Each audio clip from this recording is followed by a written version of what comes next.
நம்ம எல்லாரோட லைஃப்லயும் ஹாப்பி மொமெண்ட்னு பாத்தீங்கன்னா நம்மளோட நியூ பார்ன் பேபியை கையில வாங்குறது. பட் அந்த கையில வாங்குறப்ப இருக்கிற ஹாப்பினஸோட ஒரு சின்ன பயமும் இருக்கும். எப்படி நம்ம நம்மளோட நியூ பார்ன் பேபியை கேர் பண்ணி பாத்துக்க போறோம் அப்படின்ட்டு. எந்த விஷயத்த பத்தி நம்ம உரி பண்ண தேவையில்லை, எந்த விஷயத்துக்கு பீடியாட்ரிஷியன் கிட்ட உடனே கூட்டிட்டு போகணும், இது எல்லாமே நியூ மாம்ஸ்க்கு ரொம்பவே டவுட் இருக்கும். ஆப்வியஸ்லி உங்க கூட இருந்து பாத்துக்கிறதுக்கு உங்களோட அம்மா அப்பா ரிலேட்டிவ்ஸ் எல்லாருமே என்னென்ன பண்ணணும் பண்ணக்கூடாதுங்கிறது சொல்லி தருவாங்க. பட் ஸ்டில் எப்ப ஒரு பீடியாட்ரிஷியன் கிட்ட கூட்டிட்டு போகணும், எதெல்லாம் நார்மல் அப்படிங்கறது நீங்க கண்டிப்பா தெரிஞ்சுக்கணும். அதுக்காக தான் இந்த நியூ பார்ன் கேர் சீரீஸ் அப்படின்னு ஒன்று எக்ஸ்க்ளூசிவா பண்ணிட்டு இருக்கோம். உங்களோட பேபிக்கு டவுட்ஸ் இருக்கு, நீங்க அதை பத்தி தெரிஞ்சுக்கணும்னு நினைக்கிறீங்கன்னா கமெண்ட் பண்ணுங்க. கண்டிப்பா அதை பத்தின வீடியோ உங்களுக்கு எக்ஸ்பிளைன் பண்ணி போடுவோம். வணக்கம், நான் doctor Nithya, paediatrician and paediatric pulmonologist.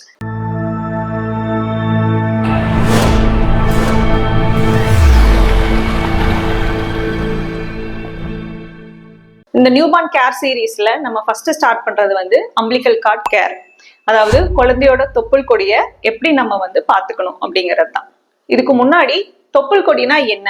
அம்மாவோட வயிற்றுல இருந்து குழந்தைக்கு தேவையான நியூட்ரிஷனும் சரி ஆக்சிஜனும் சரி கிடைக்கிறது இந்த தொப்புள் கொடி மூலமா தான். ஸோ ஒன்ஸ் குழந்தை பிறந்ததுக்கு அப்புறம் குழந்தை தானாவே நியூட்ரிஷன் அம்மா கிட்ட இருந்து எடுத்துக்க ஆரம்பிப்பாங்க, ஃபீடிங் எடுத்துப்பாங்க, குழந்தையோட லங்ஸ் விரிவடையும், குழந்தை ஆட்டோமேட்டிக்கா தானா சுவாசிக்க ஆரம்பிப்பாங்க. அப்போ அம்மா கிட்ட இருந்து வர வேண்டிய ரத்தமோ இல்ல ஆக்சிஜனோ குழந்தைக்கு தேவைப்படாது. ஸோ ஒன்ஸ் பேபி டெலிவர் ஆனதுக்கு அப்புறமா நம்ம இந்த அம்பிளிக்கல் கார்டு கட் பண்ணிடுவோம்.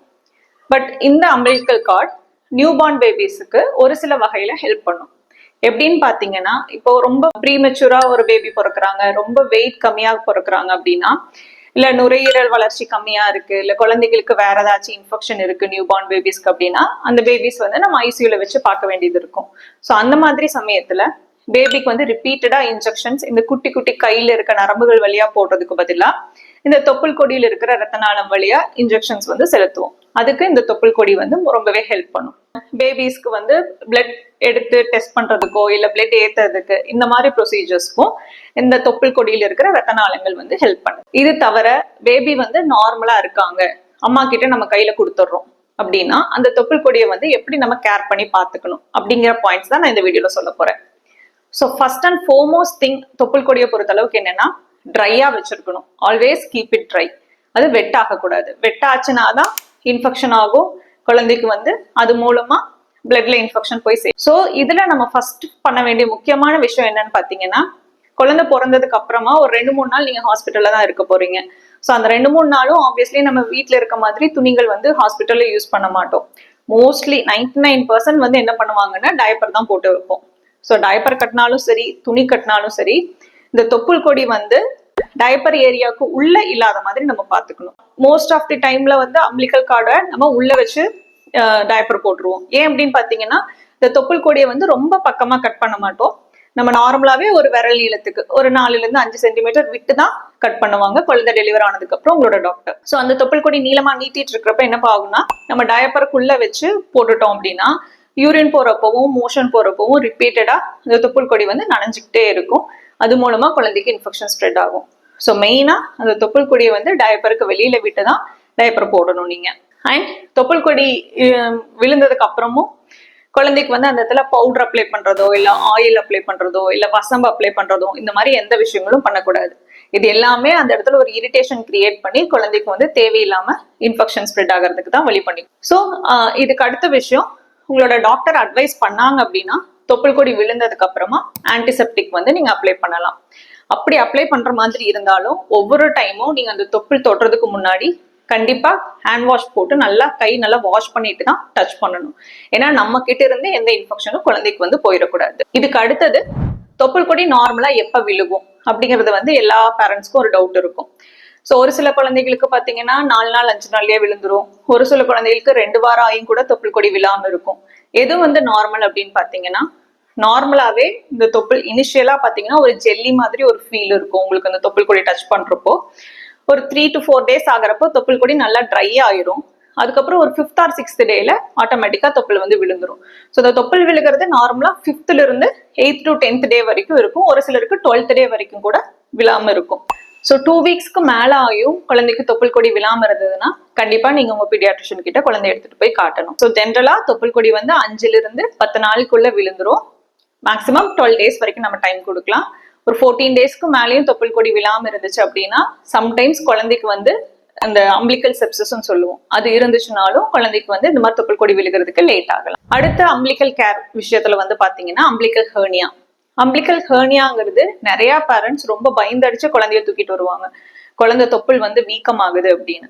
இதுக்கும் வந்து நம்ம ஊர்ல வந்து பாட்டிகள்லாம் சொல்லுவாங்க, குழந்தை பிறந்த உடனேயும் வயிறு கட்டி வைங்க, இல்லைன்னா உள்ள காத்து போயிரும், தொப்புள் வீக்கமாயிரும் அப்படின்னு. அதுக்கும் எந்த சம்மந்தமும் கிடையாது. ஸோ தொப்புள்ள வந்து ஹோல்ஸ் எல்லாம் உங்களுக்கு இருக்காது உள்ள காத்து போய் வீக்கமாகறதுக்கு. நார்மலா நமக்கு ஹெர்னியா வருது இல்லைங்களா, அந்த குடல் இருக்கும்னு சொல்றோம்ல, அது எதனால வருது அப்படின்னா நம்மளோட அப்டாமினல் வால் மசில்ஸ், நம்மளோட வயிறுனுடைய முன்பக்கம் இருக்கிற சதைகள் தசைகள் வந்து வீக் ஆகிறதுனால, நம்மளோட வயிறு முன்பக்கம் இருக்கிற தசைகள் வீக் ஆகிறதுனால, அதாவது ஸ்ட்ரென்த் கொஞ்சம் குறைய ஆரம்பிக்கிறப்பதான் என்ன ஆகும்னா, நார்மலா இப்படி ஸ்டிஃபா இருந்தா இது வழியா எதுவுமே வராது. கொஞ்சம் இது லாக்ஸ் ஆகுறப்ப என்ன ஆகும் அப்படின்னா இது வழியா கொஞ்சம் குடல் வந்து இந்த அழுகிறப்போ, அதுவும் எஸ்பெஷலி வந்து குழந்தை அதிகமா அழுகிறப்போ, யூரின் போறப்போ, மோஷன் போறப்போ, ஸ்ட்ரெயின் பண்றப்போ, அந்த மாதிரி டைமிங்ல தான் இந்த குடல் வந்து இந்த வீக்கா இருக்கிற தசை வழியா வெளியில வர ட்ரை பண்ணும். அதுதான் வந்து நம்ம ஹெர்னியான்னு சொல்றோம். ஸோ இது வந்து குழந்தைகள்ல கம்ப்ளீட்லி நார்மல். எப்ப வந்து அதை நம்ம கன்சிடர் பண்ணணும் அப்படின்னா, குழந்தை அலறப்போ மட்டும் அந்த வீக்கம் வந்துட்டு குழந்தை நார்மலா படுத்துட்டு இருக்கப்போ அந்த வீக்கம் சரியாயிருது அப்படின்னா நம்ம உரி பண்ண தேவையில்லை. குழந்தை நார்மலா இருக்கிறப்பவும் அந்த வீக்கம் குறையாம இருந்துகிட்டே இருக்குனாவோ, இல்ல அந்த தொப்புள் அந்த வீக்கம் வர்ற இடத்துல நல்லா ரெட் ஆகுது அப்படின்னாவோ, இல்ல இந்த மாதிரி குழந்தைக்கு சிம்டம்ஸோட குழந்தை ஒரு 4-5 நாளைக்கு மேல மோஷன் போகாம இருக்காங்கனாவோ, இந்த மாதிரி தொந்தரவுகள் ஏதாச்சும் இருந்துச்சுன்னா தான் நீங்க உடனே வந்து டாக்டர் கிட்ட கூட்டிட்டு போய் காட்டணும். அதர்வைஸ் அம்பிளிக்கல் ஹெர்னியாவை பொறுத்தளவுக்கு இருந்துச்சு, தொந்தரவு இருந்துச்சு அப்படின்னா உங்களுக்கு தேவைப்பட்டா உங்களோட டாக்டர்னோட அறிவுரைப்படி ஸ்கேன் பண்ணுவாங்க. ஸ்கேன்ல அந்த ஹெர்னியா சைஸ் வந்து ரொம்ப பெருசா இருக்குனாலும் உங்களை வந்து மானிட்டரிங்லயே வச்சிருப்பாங்க. சைஸ் கம்மியா இருக்கு, குழந்தைக்கு வேற எதுவும் சிம்டம்ஸ் இல்லை அப்படின்றப்போ நம்ம மேக்சிமம் 1 to 2 years வரைக்கும் வெயிட் பண்ணலாம்.